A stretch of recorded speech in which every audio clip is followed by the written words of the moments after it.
ছায়াস্পর্শ লেখিকা ইফরা জান্না পর্ব ৩৬৩৭।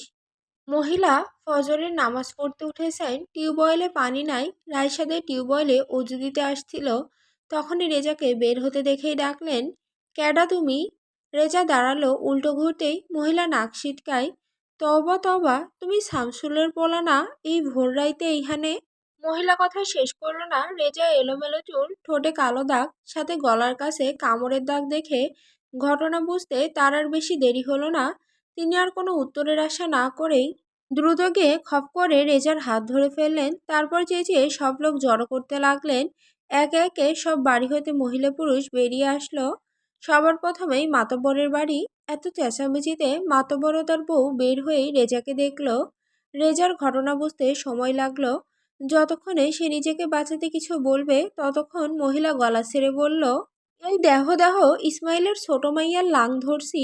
আমি নিজ চক্ষে এই স্যাংরারে ইসমাইল মায়ের ঘর থেকে বাহির হইতে দেখছি। দেখো তোমরা। গেটের সামনে চেঁচামেচি যেহেতু, জোহরা বেগম আর ইসমাইল শেখের ঘুম ভেঙে গেল। দরজা খুলে বেরিয়ে তারাও বাহিরে আসতেই এত চেঁচামেচি আর মহিলার কথা শুনে পুরোই থমকে গিয়েছে। মহিলা আবার বলল, ও জোহরা, বড়ডারে রূপ দেখাইয়া তলে তলে বুদ্ধি কইরা রাজার ঘরে দিয়ে ছোটডারে দিয়া কি বেশ্যাখানা খুলছ নাকি? এই যে তোমার মাইয়ার লাং ধরছি, দেহ দেহ, তোমার মাইয়ারে উদাম করাইয়া খাইয়া বাহির হইছে। জোহরা বেগম যেন কোনো স্বপ্ন দেখছেন। তার হাত পা কাঁপছে, বরফের ন্যায় জমে গিয়েছে যেন। একজন ছেলে এগিয়ে এসে জিজ্ঞেস করলো, আপনি নিজ চোখে ঘর হইতে বাহির হইতে দেখছেন চাচি? মহিলা রেজার হাত আরো শক্ত করে চেপে ধরল। একরাশ আত্মবিশ্বাসের সাথে বলল, দেখছি বইলাই না ধরছি। আমি অজু দেওয়ানের লাইগা ইসমাইলের টিউবওয়েলের পারে যাবার লাগি গেটে আইছি। দেখি ইসমাইলের মাইয়ার পোলারে ঘর হতে বাহির কইরা দিতেছে। আমার কথা বিশ্বাস না হয় দেহ, পোলার ঘাড়েই দেহ রাইতে আকামের চিহ্ন, সেরি কামড়াইয়া দাঁত বসাইছে। রেজা দ্রুত গলায় হাত রেখে ঢাকতে চাইল।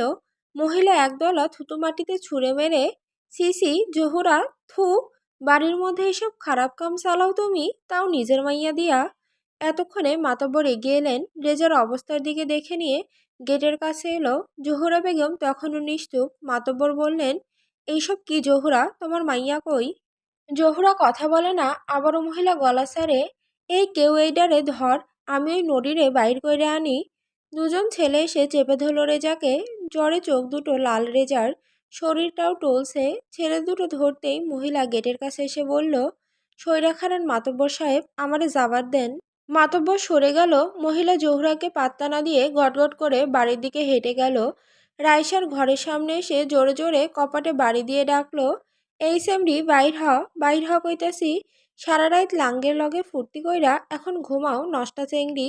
দৌড় খোল নটি। রাইসা দরজা খুলছে না। মহিলা আরো জোরে জোরে দরজা ধাক্কালো। পারে তো দরজা ভেঙে ফেলে। এক পর্যায়ে এসে দরজা খুলল রাইসা। ব্যথায় পেটে হাত চাপানো তার, চুল এলোমেলো, ঘাড়ের দিকে পরপর 3 থেকে 4টা দাগ। মহিলা রাইসাকে পাশ কাটিয়ে ঘরে যায়। রাইসা বুঝলো না কি হচ্ছে। সে ডাকলো, আরে চাচি, কি করছেন? মহিলা চৌকির কাছে এসে দাঁড়ালো। কাঁথা সরিয়ে চাদর দেখলো। সন্দেহ আরো গাঢ় হলো তার। চাদরে ছোপ ছোপ রক্তের দাগ। মহিলাকে ঠেকাইকে তেড়ে এসে রাইসার চুলের মুঠি ধরে এনে ছুঁড়ে ফেললো সবার সামনে। রাইসার বুকে ওড়না নেই। পুরো পাড়ার সামনে ইজ্জতে কাদা ছোড়াছুড়ি হচ্ছে তার। এই দেহ দেহ সবাই, আমার কথা কতখানি সত্য দেহ। আরো প্রমাণ লাগলে সেমরির বিছানায় দেখে আসো। রক্তে দাগ লাইগা রইছে। সিসি, কি নষ্টামি, কি নষ্টামি। রাইসার লজ্জায় মরে যেতে ইচ্ছে হলো। এতগুলো মানুষের সামনে এমন বেজ্জতি কোন পাপের ফলন, বড্ড জানতে ইচ্ছে হলো তার। কলঙ্ক এই একটা জিনিসের বড্ড ভয় ছিল তার আপার। আজ আপারে বড্ড মনে পড়ছে তার। রাইসা মাটি খামচে ধরল, আস্তে করে ডাকলো, আপারে। ভোর রাতে যে শোরগোল শুরু হয়েছে, বেলা বাড়ার সাথে সাথে তারও বৃদ্ধি পেয়েছে। ছেলেপুলেরা এসে রেজাকে চেপে ধরে এক গাছের সাথে বেঁধেছে প্রথমে। একে অসুস্থ শরীর, তার উপরে এসব কাহিনী। রেজার শরীর আরও নেতিয়ে পড়ছে। জোহরা বেগম এসে মেয়ের গালে পরপর কয়েকটা চড় থাপ্পড় মেরে মাটিতে বসে কাঁদছেন। ইসমাইল শেখ নিশ্চুপ। এত বড় অঘটন সামলানোর কোনো উপায় দেখছেন না। মাতব্বর চেয়ারে বসে পান চিবোতে চিবোতে বললেন, সব সাক্ষী প্রমাণ দেখা যা আন্দাজ হইল, পোলামাইয়া কুকামে লিপ্ত হইছে, এই ঘটনা 100 ভাগ খাঁটি। তাই সালিশ ডাকা হোক, বাকি ঘটনা সালিশেই জানাইব। এই কেউ গিয়া চেয়ারম্যান সাহেবের কানে খবর দে, আজ 3টার সময় এটার বিচার বসবো, ততক্ষণে পোলা মাইয়ারে এক দড়িতে বেঁধে রাখ। খন্দকার বাড়িতে কান্নার রোল পড়েছে। আব্বাস খন্দকারের কাটামুন্ডু আর খণ্ডবিখণ্ড দেহের টুকরোগুলো খন্দকার বাড়ির উঠোনে পাটির ওপর বিছিয়ে রাখা হয়েছে। সাবিনা খন্দকারের গলা ছেড়ে চেঁচিয়ে কাঁদছেন। খোলা আকাশের নিচে কান্নার আওয়াজ যেন হাওয়ায় মিলিয়ে যাচ্ছে। স্বামীর নিখোঁজ হবার পর থেকেই নাওয়া খাওয়া ভুলে সারাদিন জায়নামাজে বসে প্রার্থনা করেছে লোকটার জন্য। শেষে লোকটা ফিরল, তবে এই ফেরা তার শেষ ফেরা। লোকটা আর তাকে ডেকে বলবে না, সাবিনা আমি আইসি ভাত বাড়ো, সাবিনা বসো দেখি একলগে খাই, সাবিনা আজ কিন্তু জব্বর কইরা মাংস পাকাইবা ভাই, আমি জামাই জোড়া উড়ান সবাই মিলে দুপুর জমাইয়া খাওন দিমু।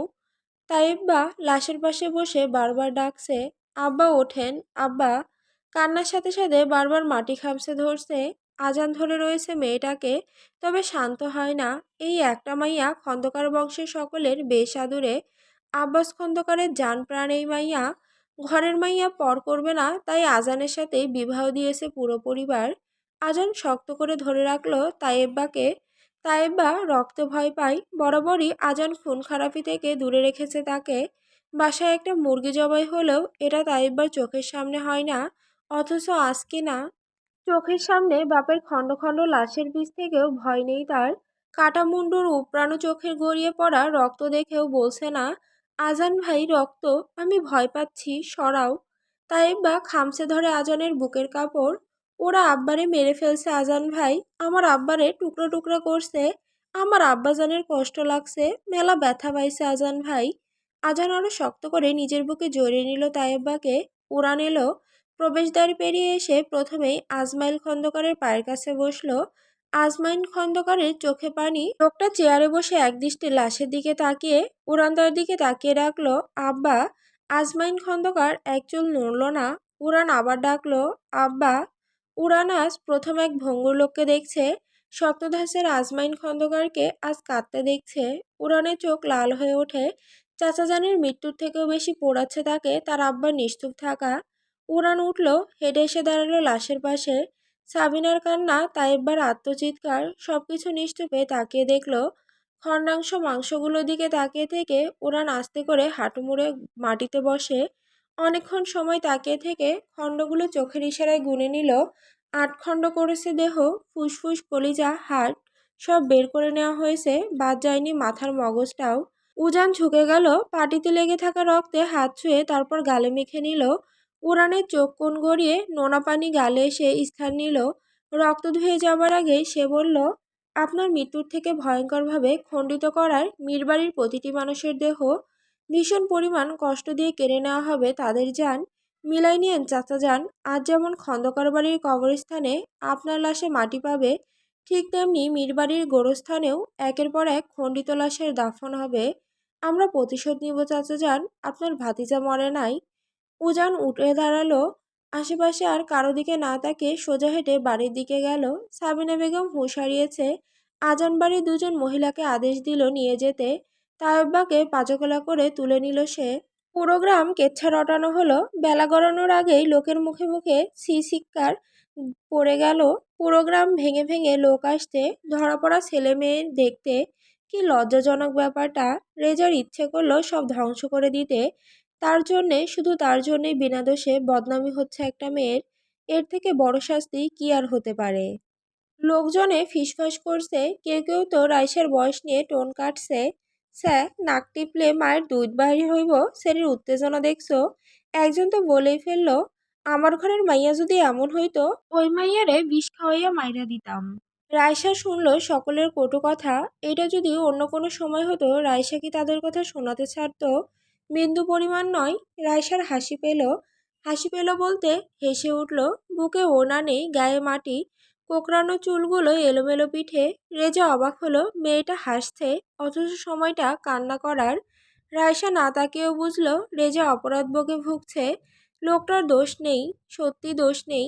সে বিপদে পড়ে এসেছিল, রাইসা সাহায্য করেছে তাকে। এত অপমান লাঞ্ছনা কিছু যেন টলাতে পারে না রাইসার এই ভাবনা। রাইসা মাটির দিকে তাকিয়ে থাকলো। পারলে খামচে ধরে মাটি গায়ে মেখে একটু আশ্রয় চেয়ে নিত। এই দুনিয়া আজ তার কাছে বড্ড স্বার্থপর লাগছে। তার আপাকে প্রয়োজন। আপারে! বিড়বিড় করে থেমে গেল রাইসা। মনে ভাবনা বাসা নিল তার। আপাও কি তাকে নষ্টা ভাববে? মস্তিষ্কে এই কথা আসার কারণ বুঝল না। তার আপাও কি ঘেন্না করবে তাকে? আপার চোখে কি তার জন্য ঘেন্না থাকবে? কত ভাবনা ভাবল সে। বিবাহের আগে নারী জীবনে পুরুষ আর কলঙ্ক দুটোই যেন চাঁদের গায়ে সেই ফাটা ফাটা দাগের মতো। পৃথিবীতে যতদিন এদের অস্তিত্ব থাকবে ততদিন এই দাগ গায়ে লাগিয়ে নিয়ে চলতে হবে। পুরুষ কি কলঙ্কমুক্ত হয়? এদের কি কোনো ভুল নেই? নেই হয়তো। পুরুষের গায়ে কখনো দাগ লাগে না, কখনো কেউ কাদা ছোড়ে না। কেন ছোড়ে না? তবে কি কলঙ্ক কেবল নারীর জন্যই সৃষ্ট?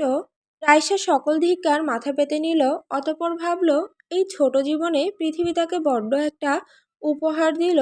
আর কোনো চাওয়া পাওয়া নেই তার, সব ফুরিয়ে এসেছে। বাকশক্তিহীন অনুভব হলো। জোয়ার বীভৎস ভাঙনে হারালো তার ঘর। বিচারের ব্যবস্থা করা হলো। চেয়ারম্যান বাড়িতে বিচার বসবে। গ্রামের লোক দলে দলে চেয়ারম্যান বাড়ির বাগানে এসে ঘাসের উপর বসলো। চেয়ারম্যান এখনো আসেনি। লোকজন এসে তার অপেক্ষা করতে লাগলো। বেলা আড়াইটে, বেঘরে ঘুমাচ্ছে আরাধ্য। ইপরা খাবার এনেছে, প্লেট টেবিলে রেখে ডাকলো, ছোট নবাব উঠুন, চেয়ারম্যান সাহেব ডেকেছেন আপনাকে। আরাধ্য ঘুমের মধ্যে নড়েচড়ে উঠল।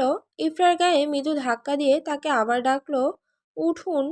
কিছু সময় একইভাবে ডাকার পর আরাধ্যের ঘুম আলগা হলো। ঘুম ঘুম চোখে তাকিয়ে দেখলো ইফরাকে। রোজকার মতো আট পৌড়ে শাড়ি পরে মাথায় ঘোমটা টেনেছে মেয়েটা। হাতে একখান তোয়ালে নিয়ে দাঁড়ানো। আরাধ্য হাত বাড়িয়ে তাকে টেনে বসালো পাশে। কিছুটা সরে এসে উবু হয়ে কোলে মাথা রাখলো।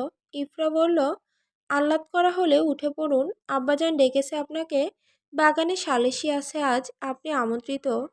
আরাধ্য নাক ঘষল, মাথাটা হালকা উঁচু করলো, জিজ্ঞেস করলো, কিসের সালিশ? ইফরা জানে না কিসের সালিশ। সে নিশ্চুপ থেকে বোকা মেয়েদের মতো তাকিয়ে থাকলো। জানো না? ইফরা মাথা নাড়ালো, হুম। আরাধ্য উঠে বসলো। উদাম শরীরে বুক ভর্তি লোমের দিকে তাকিয়ে শুষ্ক ঢোক গিলে নিল ইফরা। আরাধ্য ভ্রুকুচকে তাকেই দেখছে। এক পর্যায়ে ইফরার হাত টেনে নিয়ে নিজের বুকে রাখলো। ইফরা চমকালো। আরাধ্য কিছুটা ঝুঁকে তার ললাটে চুমু খেলো। ইরা, হুম। আরাধ্য তাকিয়ে থাকলো, কিছু বলে না। রোজ এই এই উত্তরটুকু তাকে তৃপ্তি দেয়। উঠে দাঁড়ালো। গোসলখানায় গিয়ে ব্রাশ করে চোখ মুখ ধুয়ে এলো। আয়নার সামনে দাঁড়িয়ে নিজেকে দেখছিল। বেশ সুদর্শন সে। নিজেকে নিয়ে গর্ব হয় তার। আর্মিতে থাকাকালীন কত প্রশংসা পেয়েছে, সেসব অতীত। ইফরা একটা পাঞ্জাবি বের করে দিল, কালো রঙের। আরাধ্য নাক কুঁচকে বলে, বিয়ে করতে যাচ্ছি নাকি, পাঞ্জাবি দিয়েছো কেন? বিয়েতেও পাঞ্জাবি পরেননি আপনি? আরাধ্য উদাম গায়ে পারফিউম মারল। জুই জেসমিনের ঘ্রাণ নাকে বাজল ইফরার। চোখ বুজে ঘ্রাণ শুকেছে। আরাধ্য পাশ কাটিয়ে গিয়ে আলমারি থেকে একটা গেঞ্জি বের করে গায়ে জড়ালো। আসছি আমি। ইফরা চোখ মেলো দ্রুত। আরাধ্য যেই যাবার জন্য পা বাড়িয়েছে, সে সামনে এসে দাঁড়ালো। আরাধ্য অবাক হলো না তেমন। ইফরা বলল, খাবার এনেছি, খাবেন না? আরাধ্য ঘড়ি দেখলো, এসে খাবো। আমি খাইনি, চলুন একসাথে খাই। এবারে স্তব্ধ আরাধ্য। কিছুটা অবাক চোখে তাকায় ইফরার দিকে। আর মনেই বলে, আমায় ডাকছো তুমি? তুমি ডাকছো? কি হলো, আসুন। অ্যাঁ? ও হ্যাঁ, কি বলছো? ইফরার চেহারায় মৃদু রাগ। আরাধ্য দুহাত জোর করে বলল, ভুল হয়েছে মহারানী, আসুন। দুজনে গিয়ে সোফায় বসলো। ইফরা এক প্লেট আরাধ্যের দিকে এগিয়ে দিল। আরাধ্য খাবার দেখে নিয়ে চুপ করে থাকলো, নড়ল না। ইফরা জিজ্ঞেস করলো, কিছু প্রয়োজন? আরাধ্য আস্তে করে মাথা জাগালো, হুম। কি? খাইয়ে দাও। ইফরা চুপচাপ হাত ধুয়ে খাওয়াতে বসলো। ছোট ছোট হাতে বেশ সুন্দর করে ভাত মাখাই মেয়েটা। আরাধ্য তাকিয়ে দেখলো। ইফরা এক লোকমা ভাত তুলে আরাধ্যের দিকে ধরতেই আরাধ্য খেলো না। উল্টো ঘুরিয়ে ভাত ইফরার দিকে দিল। ইফরা একবার ভাত আর একবার আরাধ্যকে দেখছে। আরাধ্য বলল, আগে তুমি খাও। যদি খাবারে কিছু মিশিয়ে আমারে বৃন্দাবন পাঠানোর ব্যবস্থা করো। এমনিতেই আজকাল তোমায় আমার সন্দেহ লাগে। ইফরা দীর্ঘশ্বাস ফেলল। বিনা বাক্যে ভাত মুখে নিয়ে চিবোতে শুরু করলো। আরাধ্য তৃপ্তি নিয়ে মেয়েটার খাওয়া দেখছিল। এক পর্যায়ে বলল, তোমায় বড্ড অচেনা লাগছে ইরা। ইফরা মলিন হাসলো। চিবানো ভাত গিলে নিয়ে আবারও ভাত মাখিয়ে আরাধ্যের দিকে ধরল। আরাধ্য ভাত মুখে নিল। আপনি কি আমায় পুরোটা চেনেন ছোট নবাব? চিনি না বলছো? হুম। আরাধ্য হাসলো। ইফরার মাথা নিচু করে ভাত মাখাতে মাখাতে বলল, আপনি সব সময় আমার পিছু নিয়েছেন, আমায় ভয় পাইয়েছেন, সব সময় জোর করে বিরোধ করেছেন। তো এখন কি করছি না বলছো? হুম। তবে ইফরা আরেক লোকমা ভাত এগিয়ে দিল। ইসলামে উল্লেখ্য নিয়ম পালন করছি। আপনি স্বামী আমার, আপনার খেদমত করা আমার কর্তব্য। শুধুই কর্তব্য? ইফরা মৃদু হাসল, খাবারের প্লেটের দিকে একদৃষ্টিতে তাকিয়ে থেকে বলল, আপনি ভরসা আমার এতটুকুই বলতে পারেন। এই যে বিষাক্ত সমাজের মাঝে এক শক্ত খুঁটি আপনি, যার আশ্রয়ে আপাতত নিজেকে বাঁচিয়ে বেঁচে আছি। আমার জীবনে ভালোবাসার মানুষ খুব কম সংখ্যক হলেও ভরসার মানুষ আপনি একজন। আমি ভরসা? ইফরা আস্তে জবাব করল, আপনি ভরসা। আপাতত আপনি ব্যতীত আমার ভরসার কেউ নেই। সবাই আমায় ঠকিয়েছে জানেন। বিস্ময় চোখ বড় করে তাকালো আরাধ্য। ইফরাকে আবেগপ্রবণ দেখাচ্ছে। মেয়েটা এমন নয়, ভীতু তবে দুর্বল নয়। আরাধ্য বসা অবস্থায় কিছুটা এগিয়ে এলো। ইফরার হাতের প্লেট টেবিলে রেখে নিজের হাতের মুঠোয় তার বাম হাত রাখলো। আরাধ্য খানিক সময় তাকিয়ে থাকলো, তারপর নরম স্বরে বলল, কিছু হয়েছে তোমার? ইভরা মুখ লুকালো আরাধ্যের বুকে, চোখ হতে পানি পড়ছে। আরাধ্য মাথায় হাত রেখে ডাকলো, ইরা। আমায় আজকাল কেন যেন বুঝে উঠছেন না আপনি ছোট নবাব। আমি বড্ড দুর্বল হয়ে পড়েছি, নিজের অবস্থান নড়বড়ে মনে হচ্ছে আমার। আমায় আগলে নিন ছোট নবাব। আরাধ্য শক্ত করে জড়িয়ে নিল। এটো হাতেই ইফরার খামচে ধরা আরাধ্যের বুকের কাপড় ডুকরে উঠল। আরাধ্য কিছু সময় তাকে বুকে রেখে শান্ত স্বরে বলে, কেঁদো না ইরা, তোমার চোখের ঝরা বিন্দু পানির ধীরতা ঠিক এতই প্রখর, যা অচিরেই ক্ষত করছে আমার বক্ষপিঞ্জর। ইফরা নিশ্চুপ আরাধ্যের বুকে। আরাধ্য তার চুলে হাত বুলাই, কয়েকবার খোপা খুলে চুলে বিলি কাটল। রাজার অবর্তমানে রানীর দায়িত্ব হয় পুরো সাম্রাজ্য পরিচালনা করার, আর তুমি কিনা অবস্থান নড়বড়ে বলে কেঁদে ভাসাচ্ছ মেয়ে। আমার সাম্রাজ্ঞী তুমি, আমার রানী, আর রানী কখনো অবস্থানের ভয়ে মরে না। সাহসী হইরা, পারছি না। শিখবে কবে? আজ আমি আছি, কাল না থাকলে তবে ভেঙে পড়বে তুমি। কান্না থামলো। ইফরা দ্রুত সরে এসে বসলো। আরাধ্যের চোখের দিকে কিছু সময় তাকিয়ে থাকলো। আরাধ্য হাসলো, বড্ড কোমলমতি তুমি মেয়ে। তবে ছোট হৃদয়ের চঞ্চলতা লুকিয়ে বাঁচতে চাইছো। প্রয়োজন নেই, তুমি স্বাধীনীরা। মাথার উপরের এই বিশাল আকাশ চড়ে বেড়ানোর স্বাধীনতা তোমায় দেওয়া হলো। চড়ে বেড়াও এই ধরনী বুকে, উড়ে যাও ওই নীল আকাশের উদ্দেশ্যে। তবে মনে রেখো কেউ একজন তোমার প্রতীক্ষায়। ইফরা গভীর দৃষ্টিতে তাকে পর্যবেক্ষণ করলো আরাধ্যের অভিব্যক্তি। চোখে চোখ রেখে বলল, আমার প্রতি এত বিশ্বাস রাখবেন না। আরাধ্য উচ্চশব্দে হেসে ফেলল। বিশ্বাসের মেলাই বস্তু, তর্কে বহুদূর। বিশ্বাসী হয়ে ঠকলে নিশ্চয়ই আমি দায়ী নই। তুমি ঠকাবে আমায় ইরা? আরাধ্য চাতকের ন্যায় অপেক্ষা করছে উত্তরের। ইফরা কিছু না বলে মুচকি হাসল শুধু। এটো হাত প্লেটে ধুয়ে পানি এগিয়ে দিল আরাধ্যের দিকে। আপনাকে ঠকালে অবশ্যই প্রাণের মায়া ত্যাগ করতে হবে ছোট নবাব। আরাধ্য মুচকি হাসল। ধীরে ধীরে আরো কিছুটা প্রশস্ত হলো সেই হাসি। ঘড়ির কাঁটায় শব্দ হলো বিকাল 3টা। আপাতত দুজনের কথার ইতি টানলো। ইফরা আরো একটা গেঞ্জি এনে দিল। আরাধ্য তা গায়ে জড়িয়ে বেরিয়ে গেল। সালিশি বসেছে। দুটো কাঠের চেয়ার বসানো হয়েছে বাগানের দিকটায়। একটা চেয়ারম্যান এসে বসেছে অনেকক্ষণ, অপরটা আরাধ্যের জন্য অপেক্ষা করছে। সকলের অপেক্ষার অবসান ঘটিয়ে আরাধ্য এলো। চেয়ারম্যান একবার তার অগোছালো ছেলের দিকে তাকে নাক সিটকায়। চুলদাড়িতে বেপরোয়া লাগছে। চেয়ারম্যানের ভাষায় এক কথায় জংলি। আরাধ্য রিল্যাক্সে বসেছে। সে শুধু কথা শুনবে, বিচার পছন্দ না হলে শেষে নিজে একখান মত দিয়ে কেটে পড়বে। বরাবরই তাই হয়, তবে আজ কি ঘটবে সে কি জানে? বিচার কার্যক্রম শুরু হলো। চেয়ারম্যান সাহেব সকলের উদ্দেশ্যে জানতে চাইলেন, আজকে মুখ্য বিষয় কি? প্রথমে এক বৃদ্ধা উঠে দাঁড়ালেন। সবার উদ্দেশ্যে সালাম দিয়ে বললেন, আজ সকালে মাইয়ার পোলা কুকাম করতে গিয়ে ধরা খাইছে চেয়ারম্যান সাহেব। আমরা হক বলে সাক্ষী, লগে মাতব্বর সাহেবও আসিল। চেয়ারম্যান তাকালেন মাতব্বরের দিকে। মাতব্বর চোখ দিয়ে আশ্বস্ত করলেন। অতঃপর চেয়ারম্যান আবার জিজ্ঞেস করলেন, ছেলে মেয়ে কোথায়? এক দড়িতে দুজনকে বেঁধে টানতে টানতে চেয়ারম্যান বাড়ির বাগানে দাঁড় করালো পাড়ার ছেলেরা। রেজা রাইসা দুজনের দিকে তাকেই চমকিত হলো আরাধ্য, যা তার চোখে মুখে স্পষ্ট ফুটে উঠেছে। চেয়ারম্যান নিজেও অবাক হয়েছে, তবুও ভাবলেশভাবে বললেন, কে কে দেখেছে তাদের খারাপ কাজে লিপ্ত হতে? এক মহিলা শাড়ির আঁচল টেনে এগিয়ে এলো, মাথাটা মাটির দিকে নিচু রেখে বলল, আমি দেখেছি হুজুর, আমি দেখেছি ইসমাইলের মাইয়ার ঘর থেকে এই পোলা বাহির হইছে। মাইয়া নিজে বাহির করেছে। তার থেকেও বড় কথা, পোলা মাইয়া দুজনেই খারাপ কামের চিহ্ন নিজের শরীরে বহন করতেছে। উপস্থিত সকলেই মনোযোগ দিয়ে শুনল সব। জোহরা বেগম শাড়ির আঁচলে মুখ লুকিয়ে কাঁদছেন। সমাজের সামনে নিজের কোনো মতামত নেই। ইসমাইল শেখ শান্ত হয়ে শেষ ফলাফলের অপেক্ষায়। চেয়ারম্যান নীরব থেকে সব শুনে বললেন, তাদের পাপ কাজে লিপ্ত হতে কেউ দেখেছে?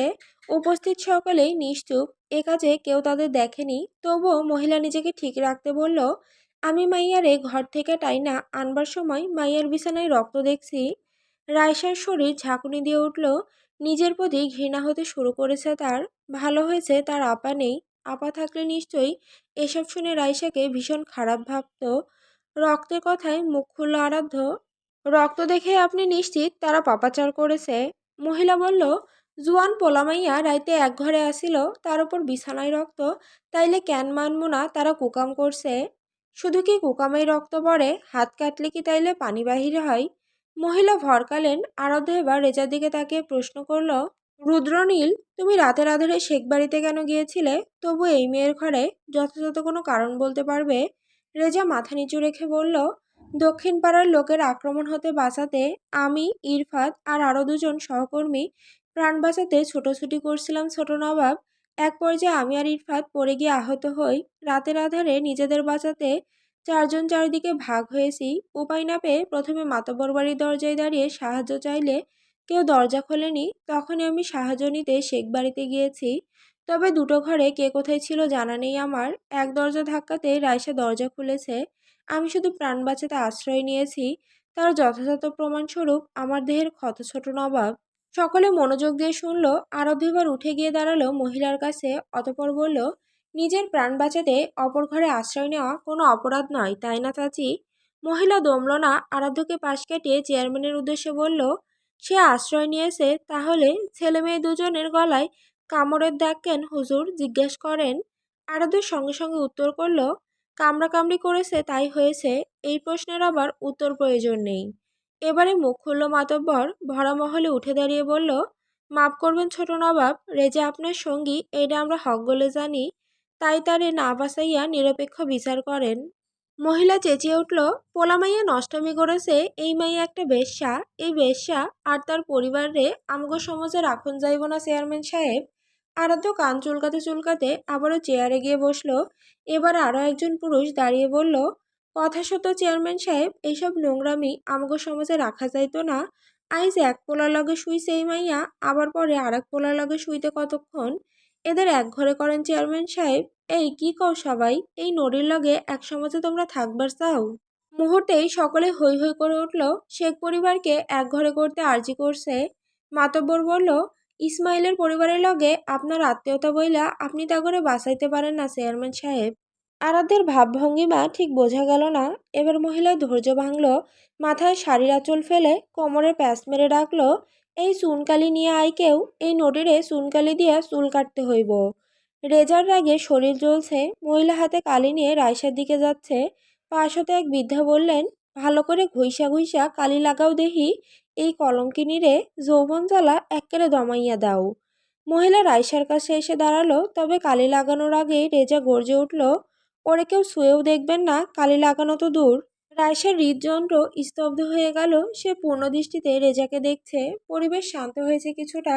তবে কই থেকে জানি একটা আওয়াজ আসলো, উহু, দেখছো কারবার, লাঙ্গের দরদের শেষ নাই। তারপরেও কে কইব এরা কুকাম করে নাই, আল্লাহ জানে পেট বাজাইছে কিনা। আগেও মনে হয় গেছে। সিসি, এই মায়ের দায়িত্ব কে লইব? নষ্টা কলঙ্কিনী। রেজা শুনল কথাগুলো। তারপর বুক ভরে কয়েকবার নিঃশ্বাস টেনে বলল, সে কলঙ্কিত আমি করেছি, আমি ছুঁয়েছি, আমার জন্য দাগ লেগেছে, তাই তো? আমায় দিয়া দেন তাইলে, আপনাদের তার দায় নিতে হবে না। পুরো এক সমাজ মানুষ আবারও নিশ্চুপ হয়ে যায়। আরাধ্য চেয়ারে বসে পা দোলাচ্ছে। রেজা আবারও আকুতি করে বলে, দেন না ছোট নবাব, এই পাজি মেয়েটারে আমারে দেন, আমি বিবাহ করব। তবু এই সমাজে অসম্মান আমার মানতে কষ্ট হচ্ছে। আমি তার সব দায়িত্ব নিব। আমি আর্জি করছি, দেন না। রেজা থামলো। আরাধ্য তখনও কথা বলে না। রেজা আবার বলল, সে নষ্ট নয় ছোট নবাব, সে পবিত্র, আমার কাছে পবিত্র। পাজি মেয়ে, তুমি পবিত্র। আপনি একবার অনুমতি দেন ছোট নবাব, আমি সমাজের মুখে থুতু ছুঁড়ে তাকে ঘরে তুলব।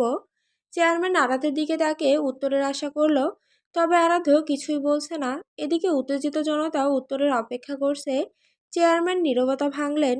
ছেলে যখন মেয়েকে বিবাহ করতে রাজি, এখানে আমি বিরোধের কোনো কারণ দেখছি না। এখন আপনারা বলুন, এই সিদ্ধান্তে আপনাদের আপত্তি আছে কি না? সকলে ফিসফিস করছে, একে অপরের সাথে পরামর্শ করতে শুরু করলো। বেশ অনেকক্ষণ সময় কাটলো একইভাবে। সকলের মাঝে মাতব্বর চট করে বলে ওঠে, পোলামাইয়া যেহেতু পাপে লিপ্ত হয়েছে, আবার বিবাহ করতেও সম্মতি দিয়েছে, তাহলে আমাদের আর কোনো কিন্তু থাকে না চেয়ারম্যান সাহেব। আমরাও চাই বিবাহ হোক। চেয়ারম্যান স্থির চোখে তাকে সালিসির প্রতিটি মুখ পর্যবেক্ষণ করে বলল, বেশ, তবে তাই হোক। ছেলেমেয়ের বিবাহের আয়োজন হোক। মৌলভীকে কেউ খবর দেন। একজন ছেলেকে পাঠানো হলো মৌলভী ডাকতে। আরাধ্য উঠে দাঁড়ালো, রেজা রায়সার কাছে গিয়ে দড়ি খুলে দিল। রায়সার বুকে ওড়না নেই, বিশ্রী লাগছিল দেখতে। আরাধ্য সবার থেকে মেয়েটাকে সরিয়ে নিল, তারপর বলল, বিচার শেষ হোক, গ্রামের কয়েকজন মুরব্বী থাকুক, বিবাহ মীরবাড়ির অন্দরে হবে, বাকিরা ফিরে যান। আরাধ্য রায়সাকে নিয়ে চলে গেল। জোহরা বেগম এসে পা জড়িয়ে নিল চেয়ারম্যানের। চেয়ারম্যান দ্রুত সহিত উঠে দাঁড়িয়ে বলল, পা ছাড়ো জোহরা, ভুল ছেলে মেয়ে করেছে, তুমি নাও, তাই নিজেকে ছোট করো না। বিচার ভাঙলো। রেজার সাথে দুজন ছেলে রাখা হলো। চেয়ারম্যান হেঁটে বাড়ির দিকে চলে গেলেন।